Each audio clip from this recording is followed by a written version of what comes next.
If I have a client, okay, that comes in and she hires me and she is 50 to 100 pounds overweight and she's been very sedentary and we start training, I am not putting her on any cardio equipment.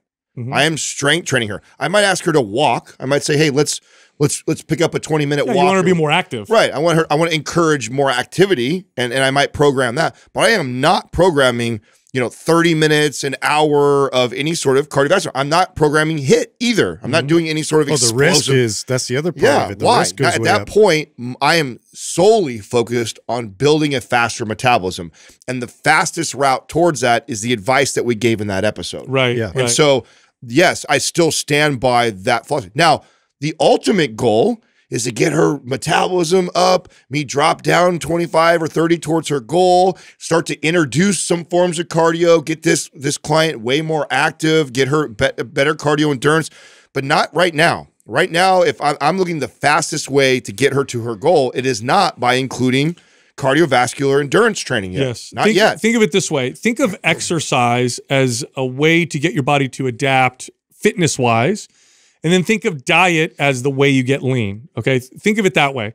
Now, the adaptations can benefit the getting leaner aspect if they, let's say, counter what can happen when you cut your calories. So when you cut your calories, your body it naturally will try to pare muscle down because muscle is very active. It costs a lot of energy. So if you're at a calorie deficit of 1,000 calories, at first you're losing weight, but your body's like, we got to meet this new caloric intake. Let's lower our demand. Yeah.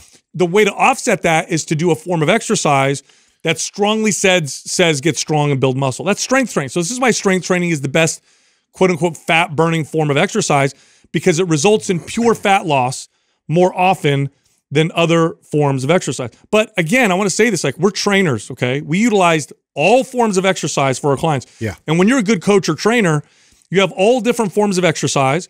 All different forms of exercise, there's different values, both mentally, physiologically.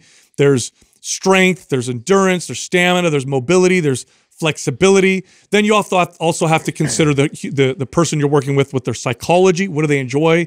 What do they not enjoy? What's considered stress relief for them? What's considered too much stress for them?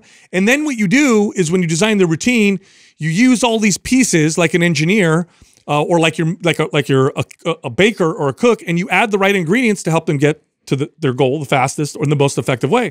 And that can be tricky. That's what programming is all about. So the reason why we have a podcast and the reason why we started with the podcast is because it's long form. Yeah. These are not conversations you can have in 30 seconds.